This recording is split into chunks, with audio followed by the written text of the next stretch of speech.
आप लोग रोज मुझसे सस्पेंस ट्विस्ट वाली फिल्में सुनाने को कहते हो, तो आज तुम्हारे भाई ने फिर से एक ऐसी फिल्म ढूंढ निकाली है जो जबरदस्त सस्पेंस, जबरदस्त ट्विस्ट और ऐसा क्लाइमेक्स देती है कि मरते दम तक भी कातिल कौन है ये नहीं समझ पाओगे। यकीन नहीं तो खुद आजमा लो। कहते हैं फिल्म हर सेकंड 24 बार धोखा देती है और अच्छी फिल्म वही है जो आखिर तक दिमाग घुमा दे। अब बिना देर किए चलते हैं फिल्म की कहानी की ओर। कहानी अमेरिका के फ्लोरिडा में होती है। फ्लोरिडा का नाम तो सुना ही होगा, वहाँ कोई खाली बैठने वाला नहीं होता और कहानी का हीरो है एक बेहद handsome high school teacher Sam. दिखने में जितना स्मार्ट उतना ही उसने अपने रिसोर्स का सही इस्तेमाल भी किया है। कहा जाता है कि शहर की आधी औरतों का उससे रिश्ता रह चुका है और बहुत सी स्टूडेंट्स भी उस पर फिदा हैं। कुल मिलाकर वो ऐसा आदमी है जिसे सब पसंद करते हैं। क्लास खत्म होने के बाद केली नाम की एक लड़की सैम के पास आती है। वह बहुत सहज अंदाज में कहती है कि वीकेंड पर कार वॉश इवेंट है और वह उसकी कार धोना चाहती है। सैम हल्की मुस्कान के साथ कहता है कि उसकी गाड़ी कोई चमचमाती कार नहीं बल्कि एक पुरानी और जर्जर जीप है। लेकिन केली बिल्कुल भी हिचकिचाती है। वह कहती है कि इससे कोई फर्क नहीं पड़ता और यह भी जोड़ देती है कि वह अपनी एक सहेली को साथ लेकर आएगी। यहीं पर वीकेंड का प्लान तय हो जाता है कि वे उसके घर आएंगी और कार धोएंगी। लेकिन जाते जाते केली एक और बात कहती है। वह बताती है कि उसकी माँ उसे लेने आने वाली थी लेकिन अभी तक नहीं पहुंची, शायद वे भूल गई। फिर वह थोड़े संकोच भरे लेकिन सहज लहजे में पूछती है कि क्या वह उसके साथ लिफ्ट ले सकती है। सैम मना नहीं कर पाता लेकिन शक से बचने के लिए एक और लड़के को भी साथ ले लेता है। रास्ते में उन्हें सूजी नाम की एक लड़की मिलती है जिसकी कार खराब हो गई है। केली और उसके बीच की बातों से पता चलता है कि दोनों एक दूसरे को पसंद नहीं करती। शायद दोनों सैम को पसंद करती हैं और जलती हैं। जब वे केली के घर पहुंचते हैं तो वो घर पार्क से भी बड़ा निकलता है। आंगन में ढेर सारी गाड़ियां और अनगिनत नौकर देखकर साफ हो जाता है कि उसका परिवार बहुत अमीर है और ये बात भी झूठ थी कि माँ उसे लेने भूल गई थी। इतने लोग गाड़ियां होते हुए कोई न कोई भेज ही सकती थी। मतलब वो जानबूझकर सैम की कार में बैठना चाहती थी। घर देखकर साथ आया लड़का दंग रह जाता है लेकिन सैम बिल्कुल नॉर्मल रहता है क्योंकि वो पहले भी यहाँ आ चुका है। तभी केली की माँ आती है और सैम को अंदर ड्रिंक के लिए बुलाती है। साफ है कि वो उसे जानती है। सैम थोड़ा असहज होकर मना कर देता है। लगता है उसका और केली की माँ का भी कभी कुछ रहा है। वीकेंड आता है। केली अपनी सहेली के साथ वादे के मुताबिक सैम की कार धोने आती है। जब सैम की गर्लफ्रेंड देखती है कि इतनी अमीर लड़की खुद कार धो रही है तो वो हैरान रह जाती है क्योंकि शहर में सब जानते हैं कि केली कितनी रईस है। ये बात सैम की गर्लफ्रेंड को अजीब लगती है लेकिन सैम को कुछ समझ नहीं आता। कुछ देर बाद गर्लफ्रेंड घर चली जाती है। सैम इंतजार करता रहता है और दोपहर तक दोनों लड़कियां कार साफ करती रहती हैं। कार धुलने के बाद केली अपनी सहेली को भेज देती है और खुद अकेले सैम के घर के अंदर चली जाती है। सैम उस वक्त कुछ ढूंढ रहा होता है लेकिन जैसे ही वह ऊपर देखता है सामने का दृश्य उसे हैरान कर देता है। कुछ देर बाद केली गुस्से में घर से निकलती है। उसके कपड़े सूखे हैं, मतलब काफी समय बीत चुका है। सोमवार की सुबह केली की माँ घर पर अपने काम में व्यस्त होती है। तभी स्कूल से फोन आता है। केली आज स्कूल नहीं पहुंची। ये सुनते ही उनके होश उड़ जाते हैं। वह तुरंत सैम को फोन करती हैं और पूछती हैं कि क्या उसने केली को देखा है। सैम साफ इनकार कर देता है लेकिन उसी वक्त माँ को घर में बेटी की आवाज सुनाई देती है। दोनों थोड़ी देर बात करते हैं और उनकी बातचीत से साफ हो जाता है कि उनका पहले अफेयर रह चुका है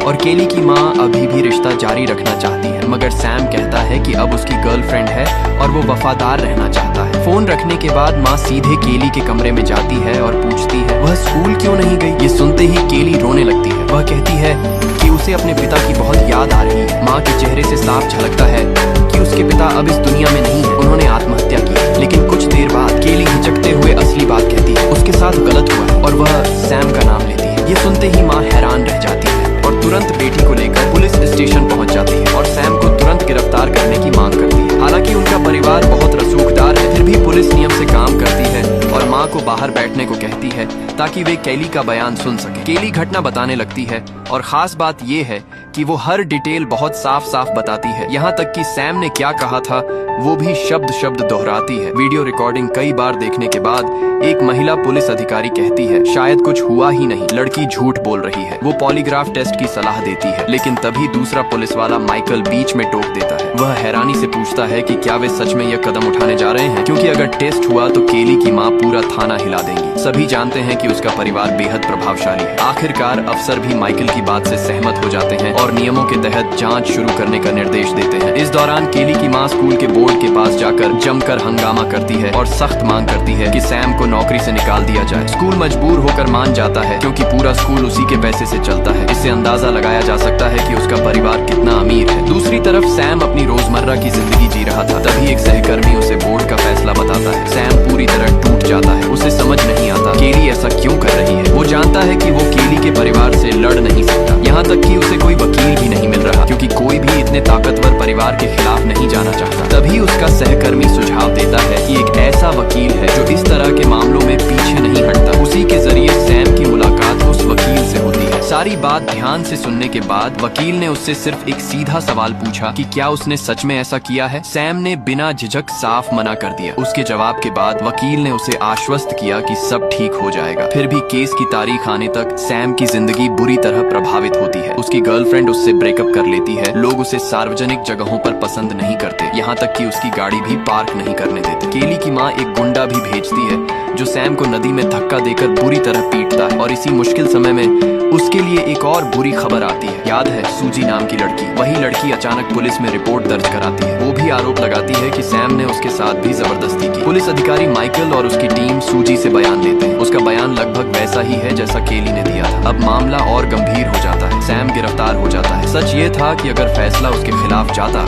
तो उसकी जिंदगी लगभग खत्म मानी जाती। फिर भी वकील ने पूरे आत्मविश्वास से उसे आश्वासन दिया कि अदालत में वह मजबूती से उसका पक्ष रखेगा। आखिरकार सुनवाई का दिन आता है। कोर्ट में केली रोते रोते अपनी कहानी सुनाती है और वहाँ मौजूद लोग उस पर तरस खाने लगते हैं। इसके बाद सूजी ने गवाही दी। उसकी बात खत्म होते ही वकील ने इशारा किया कि कहानी में कुछ तो गड़बड़ है। उसने याद दिलाया कि स्कूल में सैम हमेशा उसकी मदद करता था। दोनों अच्छे दोस्त थे। जब वह ड्रग्स रखने के आरोप में पकड़ी गई थी तो सबसे पहले उसी को फोन किया था। फिर अब अचानक वही इंसान दोषी कैसे हो सकता है? सवालों की बौछार से सूजी घबरा गई और आखिरकार टूट गई। उसने सच कबूल किया। केली के पिता की मौत के बाद केली सैम से प्यार करने लगी थी, लेकिन सैम ने उसे स्वीकार नहीं किया। बाद में जब उसे सैम और अपनी माँ के रिश्ते का पता चला तो उसने बदले में सैम को फंसाने की साजिश रची और उसको भी साथ मिला लिया। ये सुनते ही कोर्ट में हड़कंप मच जाता है और केली बेकाबू हो जाती है। अब उल्टा उसी पर झूठा आरोप लगाने का केस बनता है, जबकि सैम बेगुनाह साबित हो जाता है। अपनी बेटी को बचाने के लिए केली की माँ मजबूर होकर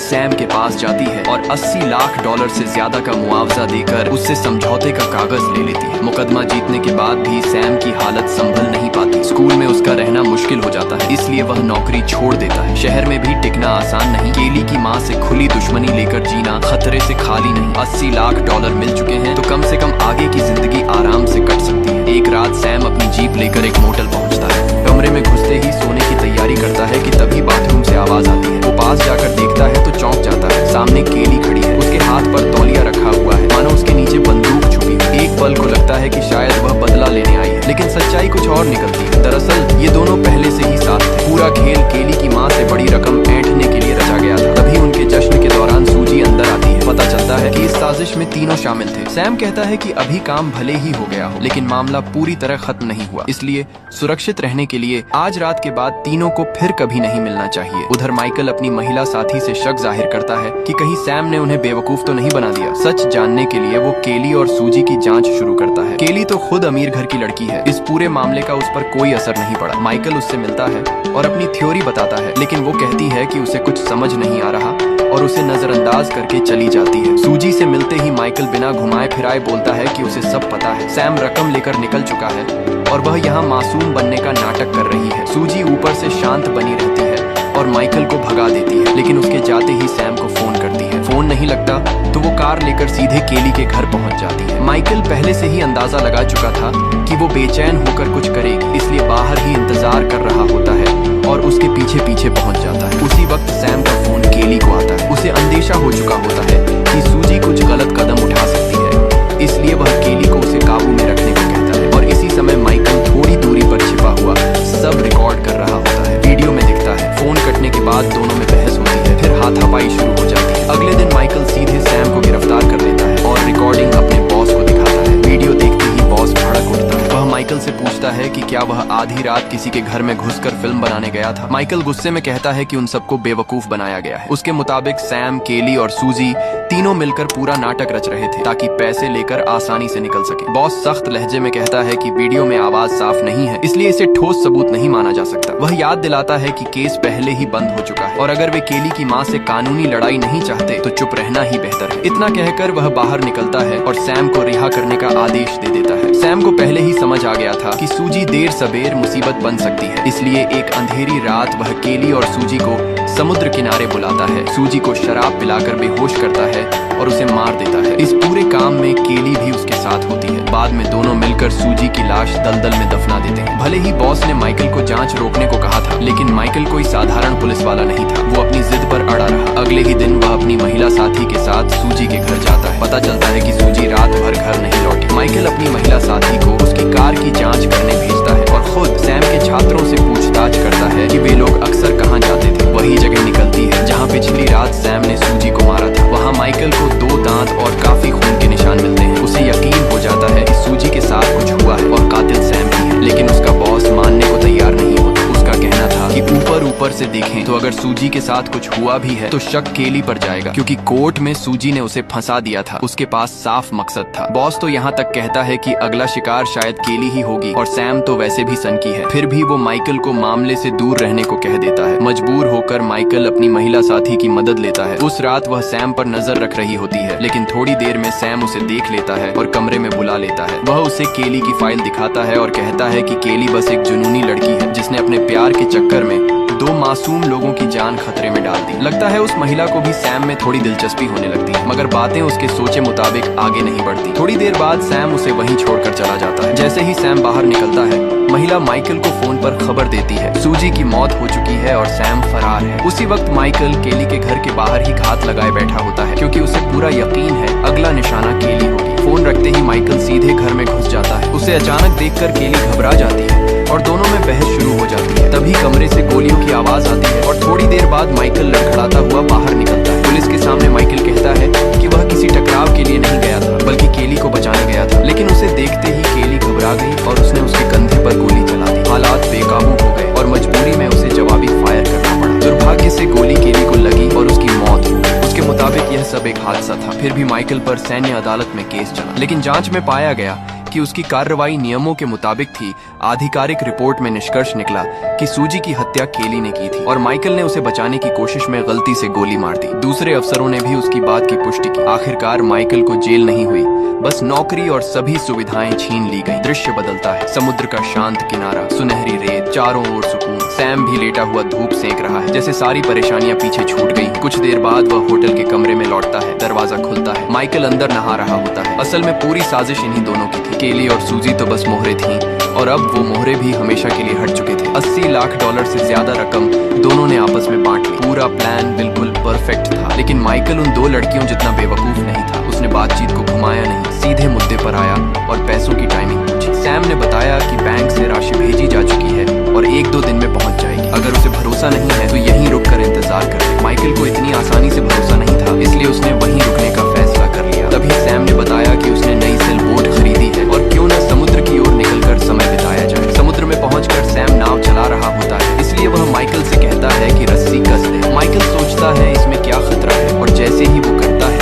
सैम अचानक हैंडल मोड़ देता है। माइकल सीधा समुद्र में गिर जाता है, लेकिन माइकल पुलिस वाला है। रस्सी पकड़कर फिर नाव पर चढ़ आता है और सैम को पीटने लगता है। तभी अचानक पीछे से वार हुआ। किसी ने उसे चाकू मार दिया। वो कोई और नहीं, सूजी थी। सच ये था कि सूजी मरी ही नहीं थी। असली खेल वही और सैम खेल रहे थे। माइकल दोबारा समुद्र में गिरा और इस बार बच निकलने की कोई गुंजाइश नहीं थी। मामला यही खत्म होता दिख रहा था। दोनों जाम टकराकर भविष्य के सपने देखने लगते हैं। तभी सैम ने ध्यान दिलाया कि पाल ढीली है और उसे कसना जरूरी है। सूजी ने पहले हंसकर बात टाल दी, लेकिन सैम ने समझाया कि वह पतवार छोड़ नहीं सकता, इसलिए उसे ही जाना पड़ेगा। आखिरकार सूजी मान गई और पाल की ओर बढ़ गई। सूजी उधर रस्सी कस रही होती है और इधर सैम की सांसें तेज होने लगती हैं, जैसे उसे कुछ हो रहा हो। असल में सूजी ने उसे पहले ही जहर दे दिया था। सैम कुछ समझ पाता उससे पहले ही सूजी उसे समुद्र में धक्का दे देती है और खुद नाव लेकर निकल जाती है। फिल्म के आखिर सीन में वकील सूजी से मिलता है। वह उसे एक बैग थमाता है जो नकद और चेक से भरा होता है। वह साफ कहता है कि उसमें से अपनी फीस और खर्च निकाल चुका है, बाकी सब सूजी का है। इसी पल साफ हो जाता है